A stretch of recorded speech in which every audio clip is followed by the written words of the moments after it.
Nagina seat पर चंद्रशेखर आजाद रावण क्या इस बार जीत हासिल कर पाएंगे या इस बार के चुनाव में भी उन्हें हार का सामना करना पड़ेगा।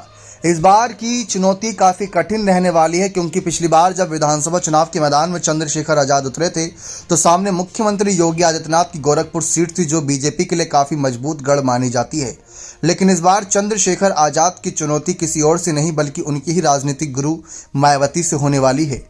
बसपा के गढ़ की ये सीट कही जाती है। नगीना सीट की अगर बात करें तो फिलहाल नगीना सीट बसपा के ही खाते में है क्योंकि पिछली बार सपा बसपा गठबंधन के तहत इस सीट को गिरीश चंद्रा जो कि बीएसपी के कैंडिडेट थे उन्होंने 1,66,000 वोटों से जीत हासिल की थी।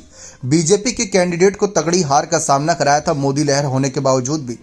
भले ये अगर पिछले 3 चुनावी नतीजे देखें इस सीट पर तो तीनों बार ही हमें अलग अलग चुनावी नतीजे देखने को मिले, इसीलिए चंद्रशेखर आजाद का कॉन्फिडेंस काफ़ी बड़ा हुआ है कि अगर इस बार जनता किसी और को चुनती है तो पहले सपा भाजपा बसपा तीनों को चुन चुकी है और इस बार कांग्रेस इस सीट से चुनाव लड़ेगी नहीं तो हो सकता है कि चौथा नसीब अगर किसी का लगे तो वह आज़ाद समाज पार्टी हो।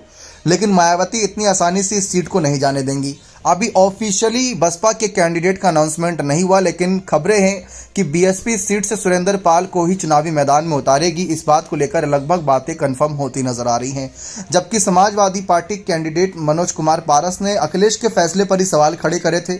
उन्होंने कहा था कि पहले भी ये हमने चर्चा सुनी थी कि चंद्रशेखर आजाद के खाते में इंडिया अलायंस की तरफ से नगीना सीट जाने वाली, यानी कि सपा कांग्रेस और जो भी इंडिया अलायंस के साथ हैं इस समय उत्तर प्रदेश में दल, वह चंद्रशेखर आजाद का इस सीट पर समर्थन करेंगे। इसीलिए इस सीट पर सिर्फ और सिर्फ लड़ाई बसपा भाजपा और आजाद समाज पार्टी के बीच होती। लेकिन तब खबरें ये सामने आई कि अखिलेश चाहते थे कि चंद्रशेखर आजाद उनके ही चुनाव चिन्ह से चुनाव लड़े, जिस पर चंद्रशेखर आजाद राजी नहीं हुए।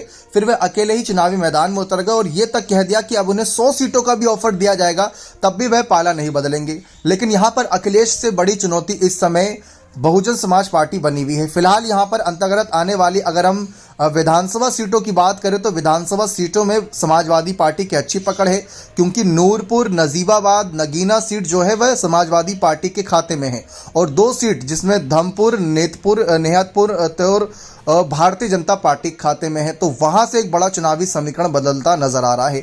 और बीजेपी ने ओम कुमार को ही जो इस वक्त देखा जाए तो विधायक है नेहतौर से उनको ही कैंडिडेट बनाया हुआ है, तो इसलिए यहाँ पर सपा की मजबूत दावेदारी है। सपा को उम्मीद है कि यहाँ पर कोई बड़ा खेल कर देंगे।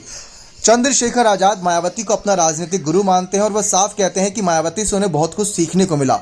जी हाँ, मायावती को अपने मां समान मानते हैं और आकाश आनंद को अपना छोटा भाई। तो इतनी आसान नहीं रहेगा इस बार लड़ाई। देखते हैं कि इस बार क्या चंद्रशेखर आजाद यहाँ कमाल कर पाएंगे या नहीं। बने रहे चैनल के साथ। बहुत बहुत धन्यवाद।